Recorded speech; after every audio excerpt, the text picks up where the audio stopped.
Hello, YouTube. Many of us use gig works or side hustles for everyday life. It's becoming something that we need truly every day because the payout is great, the money is instant, and if we're in a tight bond, then that's something that we can rely on. So, the community of side work or side hustles over the years, it has changed a lot.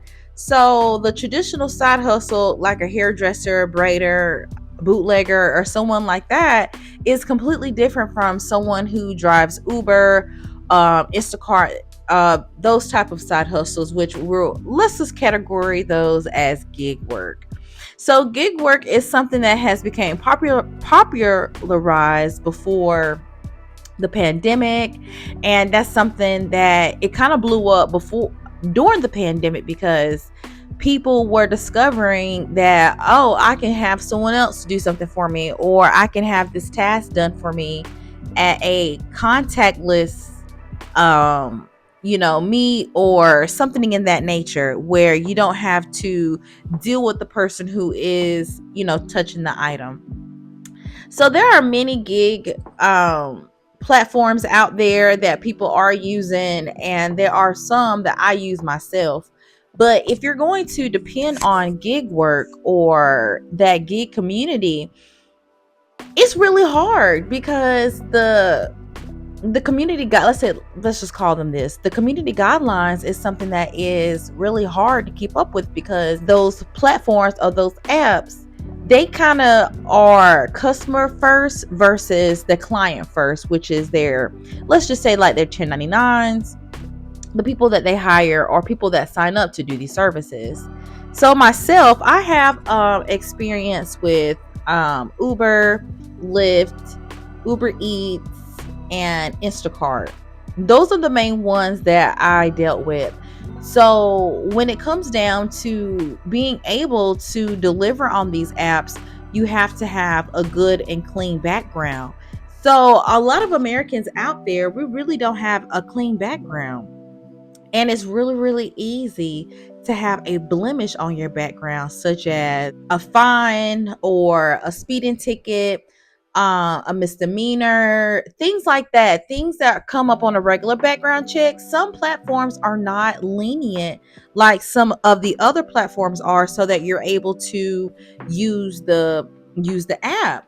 So for example, myself, I was loving Instacart, but these gigs are becoming a waste of time at the moment. So, we're going to break down about the time and the cost on why is some of these gig work or why these gig apps a waste of time.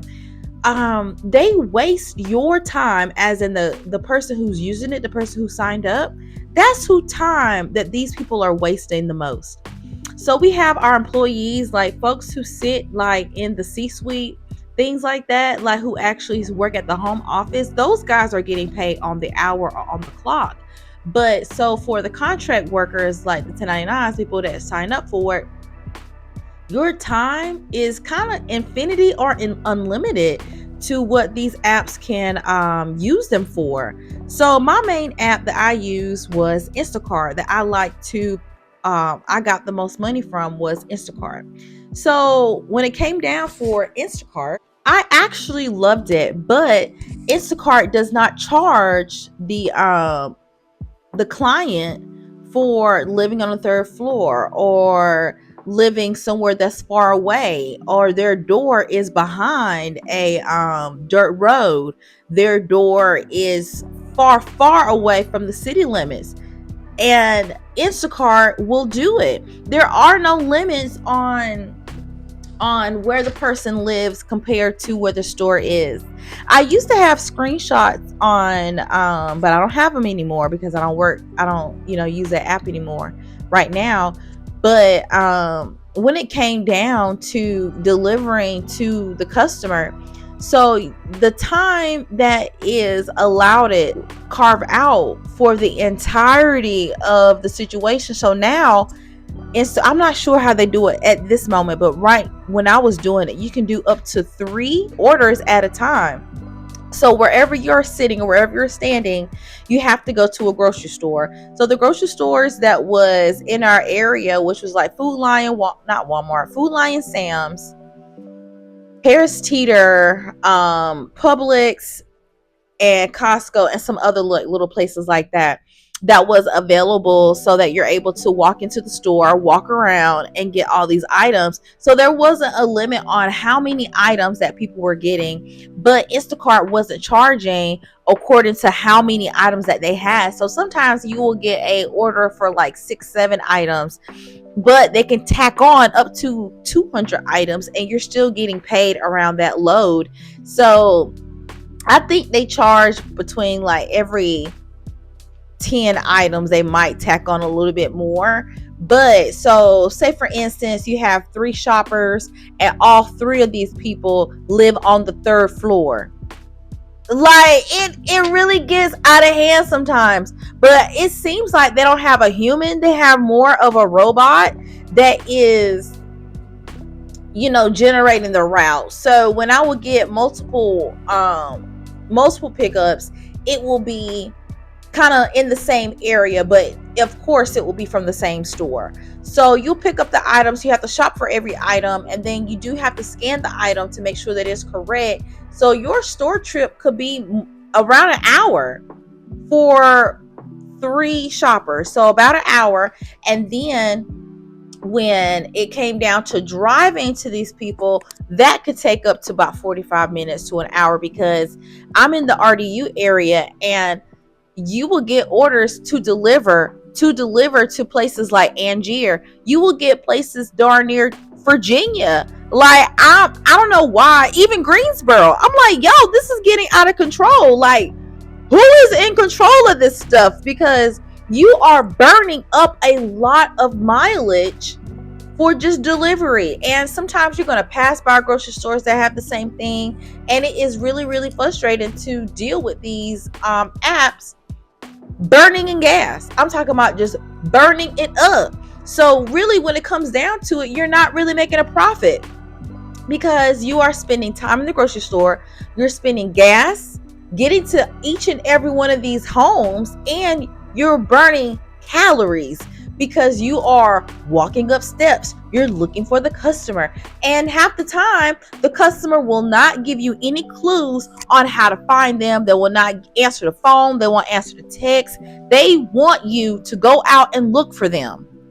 Why? I don't know why they do that, but it's like, yo, be considerate. So you got about 10 bags, I'm talking about pounds and pounds of groceries, and you knock on the door, you get back to your car, and then the customer be like, oh, you forgot something.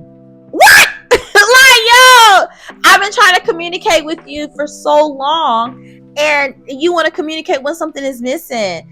But yes, Instacart, a big waste of time. I know that in the beginning, around 2017, 2016, when they rolled it out for this area, I know that the money was better, but now as time progresses, people are getting paid less. So what happened to me with Instacart is that I had gotten a speeding ticket, and it was for reckless driving, but I wasn't even on the clock, and I had an emergency, so that's why I was charged with reckless driving. And so with that, they kicked me off the platform just for that. And I was a diamond shopper. Like, I was a diamond shopper, top of my class in this area, and I was kicked off because of a speeding ticket. And so for moving violations, they will cut you off. And another one that I was doing was Lyft.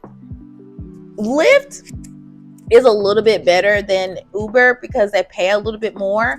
But with with Lyft, you can't deny as many rides as you can with Uber. So if you see a ride that you want to take or you don't want to take, you can deny maybe 1 or 2 on Lyft, but they will like start to go on your score, on your acceptance score, for taking a ride that you don't seem fit for yourself. So that means that the company is banking on the driver to create a profit so that they're able to stay on the platform. Okay, so you're staying on the platform just so that I can keep my acceptance rate up, so that I can do someone a favor. Yes, a lot of these driving apps, you're just doing people favors because you're driving out of your way to go pick them up. And a lot of these apps like Lyft and Uber, they don't pay you to go pick them up.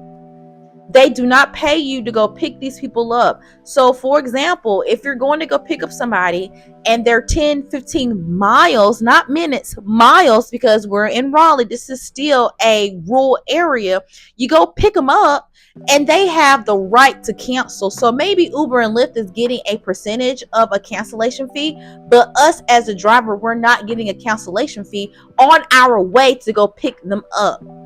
Again, that is a waste of time. That is such a complete waste of time because you are responsible to go pick them up, but you're not getting paid to pick them up. You see what I'm saying? Like, I cannot wait for a class action suit because I think that's working for free. Is it not? Is it not working for free when you are responsible to go pick them up, but when you pick them up, they have the right to cancel when you're on the way? Yes, I think that's total garbage. It's total doo-doo. So with Uber Eats, I was working with that app, and I believe that app, you get paid more, but you're gonna burn more gas doing Uber Eats. So with Uber Eats, they allow a customer to order food 20 miles away, 30 miles away from the restaurant. Away from the restaurant. So you are still walking upstairs. You are still going into buildings that have a code on them, and then the customer won't give you the code. The customer will not give you the code. The customer will not answer the phone. The customer will stand they tail right behind that gate and look at you suffer to look for them to go pick up their food, and they will not do anything. They won't say anything, but they will go on that app and they will put a low rating because they don't like how their food was delivered. So when it comes down to apartment complexes, a lot of these people will not be specific on which apartment building they live in. So there's a lot in Raleigh, in Durham, in Chapel Hill. There are a lot, and I mean a lot, of apartment buildings that have the same number, or they will share similar numbers. But those addresses and GPS things on the app, really sometimes they don't work all the time. So what we have to depend on is hopefully the communication. So when I try to reach out or I try to call them, they won't answer. And a lot of the times they will only give you 5 minutes to go wait and pick them up. So 9 times out of 10, you're not going to get a driver. You're not going to get a person that cancels their food order on their way, because that's like, it's really rare that somebody will cancel their food order on the go. But Uber gives the customer too big of a space to waste the driver's time. So they only give you 5 minutes to look for the person, and they're not required to answer the phone or anything like that to get their food. They are required to sit in their home and wait for their food to be delivered. So you could be stuck behind a building and nobody will let you in, or you could be at a place where you need a code and they won't give it to you, or you're at the call box and they're not answering the call box.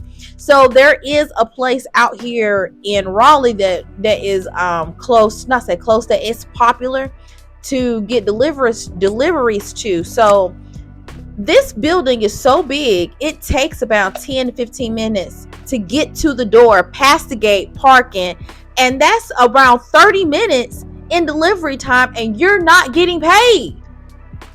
You're not getting paid to walk to their door, deliver the food, and walk back to your car to go pick up another order. So these apps are getting a little bit time wasted. Like, you're wasting my time as an employee, not really a 1099 contractor, just to sit and wait. So with Uber, they give them around 5 minutes. So when you go up and wait for the like you wait for the rider to come, they have at least five, I think about 5 or 6 minutes of waiting time. So when you park there and wait for them, the company gives them some time to come out. That's not fair. That time needs to start when I'm driving to that customer, because if I'm not getting paid to go pick them up or or drive, or so you should have some type of leeway or some type of punishment for them, for you wasting their time. I'm sitting out there, and Uber will allow it. You won't get your late fee unless you waited that allotted time. So therefore you can end up wasting 30 minutes and only getting paid for 5. Uber will ask you to do these crazy routes.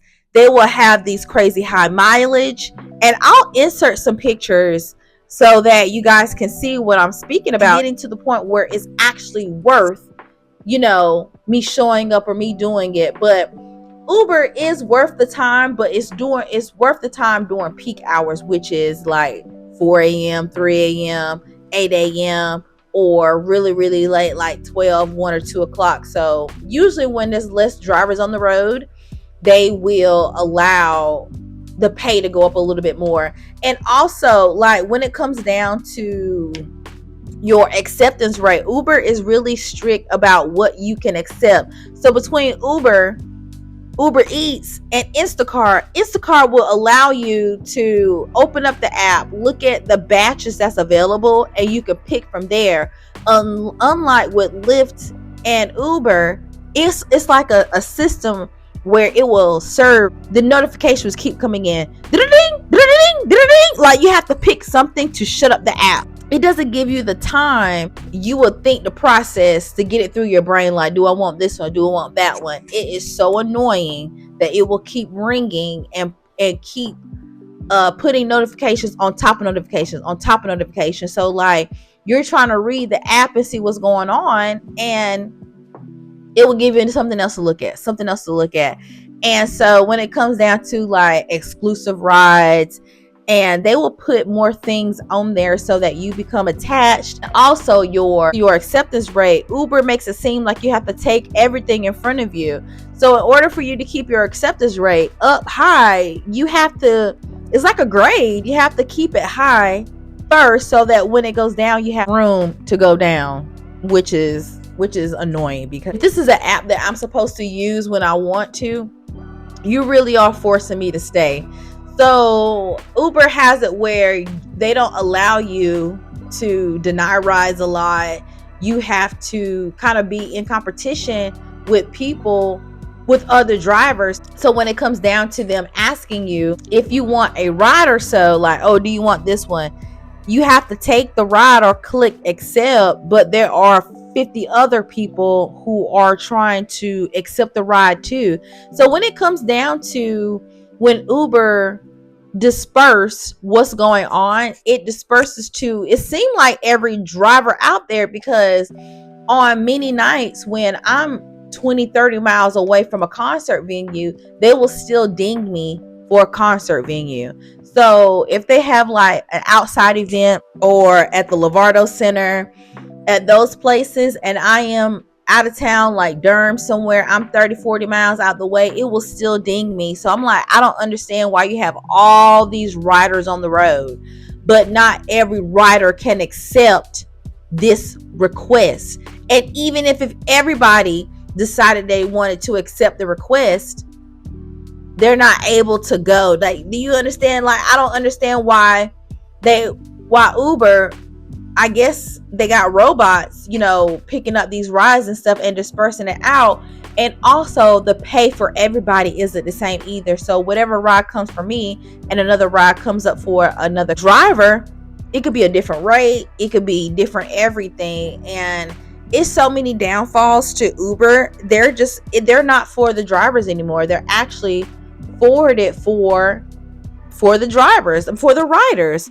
So they're really are consumer based first. So with Uber Eats, I was doing that for a while, but Uber Eats, like I said before, is consumer first. and they limit my access to delivering because of it was my customer service rate.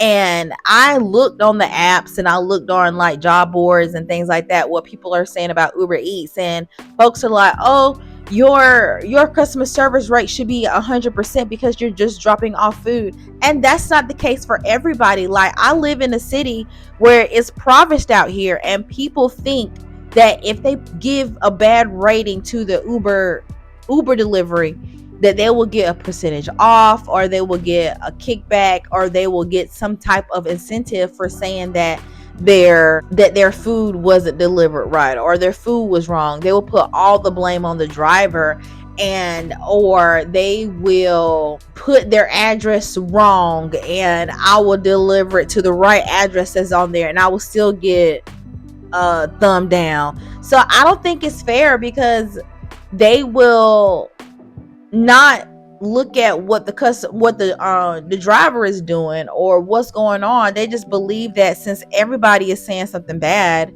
then something is wrong with the driver, and that's not true all the time.